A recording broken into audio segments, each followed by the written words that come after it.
Hello, I'm Bart from Black Eye Games, and this is our new game, Siege Survival Gloria Victis. It's an upcoming survival resource manager, where you lead a group of civilians trapped in besieged medieval city. You must help your troops defend the castle at all cost, until the rescue comes. So let's get to the point, soldiers need our support.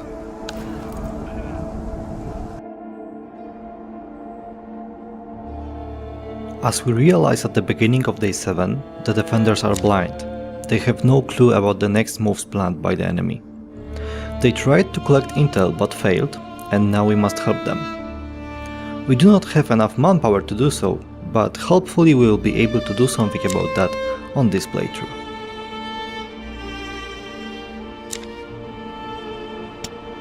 Our civilians, who support soldiers in their heroic last stand, are human beings. After a long day of hard work, they get hungry and thirsty, but most importantly, exhausted. Then, if they are wounded, like Flint here, they need to be put to the bed with their wounds dressed to recover overnight. And a makeshift bandage is only good for a while, we need something better. Next, we need someone to take the risk and venture to the ruins of the invaded city at night and search for precious resources, medicine for the wounded and sick, food and water supplies for civilians and soldiers alike, and all the building materials we can find to upgrade our base here in the last bastion still holding the line. We want to help scout the enemy lines to help soldiers, but we need a treat survivor. There's a chance we could find one at night, but first thing first, let's skip to the night so we can look for proper bandages for Flint.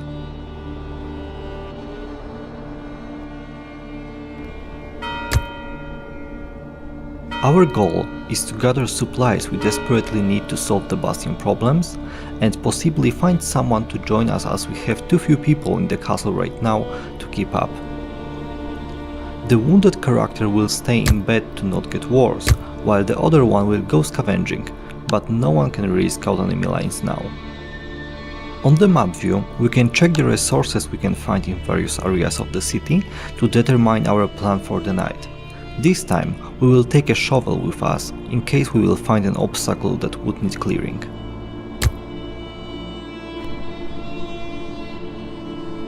During the night, we have to move carefully and avoid being spotted by enemy guards.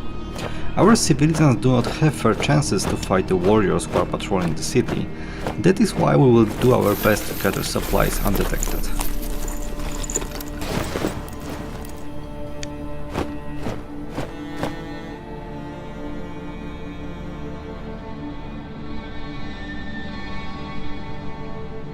Okay, the guard is gone, so we can move forward. Running and speeding up the collection of the piles generates more noise, so we have to mind our surroundings to not be heard by the enemies, who will definitely check the source of the unexpected noises.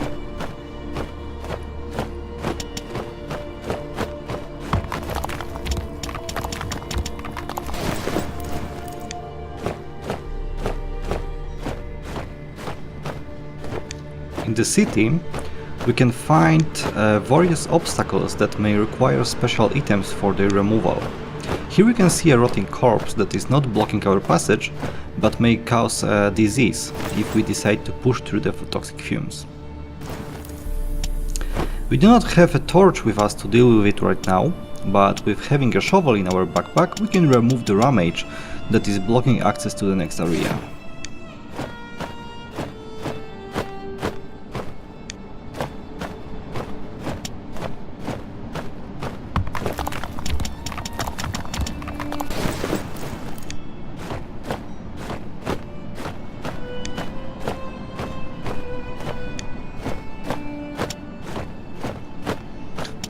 We almost got spotted by the guard.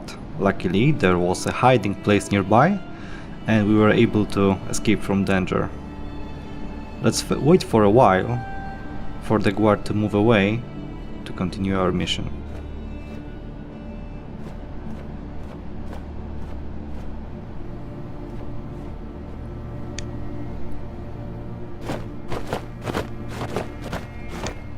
Crap, he saw us again. We have to run for it. Let's go behind that corner. Okay, we managed to lose him and find the event in the city. There are a lot of them placed on the map and each one can have different outcomes, taking into consideration our equipment on the scavenge, perks of the character we are approaching the event with, and our choices we will pick within the event itself. In this particular event, we have found an abandoned slaughterhouse and were able to scavenge some meat. But there was another surprise waiting for us. Under the rotting animal corpses, we found a survivor. We decided to help him and take him back with us to the castle.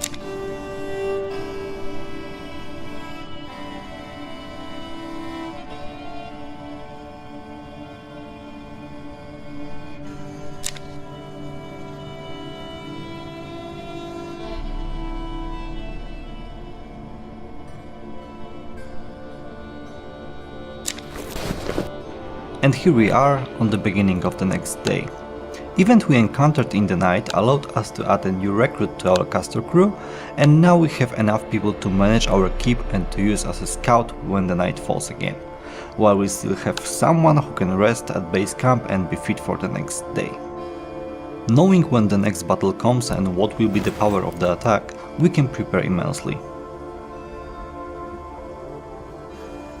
Looking at the power of our bastion and enemy forces, we can see that we need to send some equipment to our front line to ensure victory in the next battle.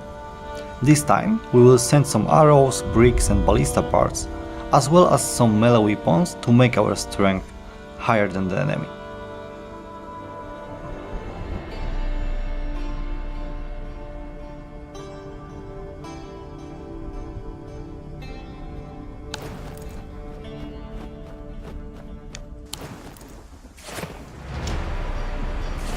The battle began a while later and unluckily Flint took a powerful blow from the enemy projectile. We took care of bastion needs before the battle, but as you can see, you have to stay alert during the whole battle and sometimes react quickly to avoid our civilians getting hurt.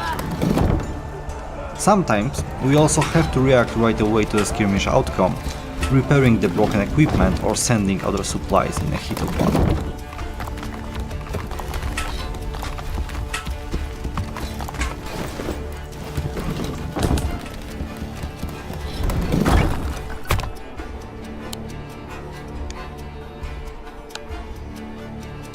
So that's just a taste of siege survival. As you progress, you'll expand your camp even further with more building and upgrade paths. You'll unlock even more choices to determine how you want to fight for survival, such as taking the fight to the invaders themselves by investing resources into mighty defensive trebuchet.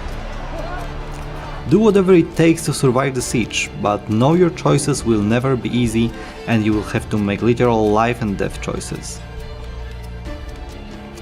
The game is coming to Steam, GOG and Epic Games Store, and there is a demo that you can try available right now. Thanks for watching.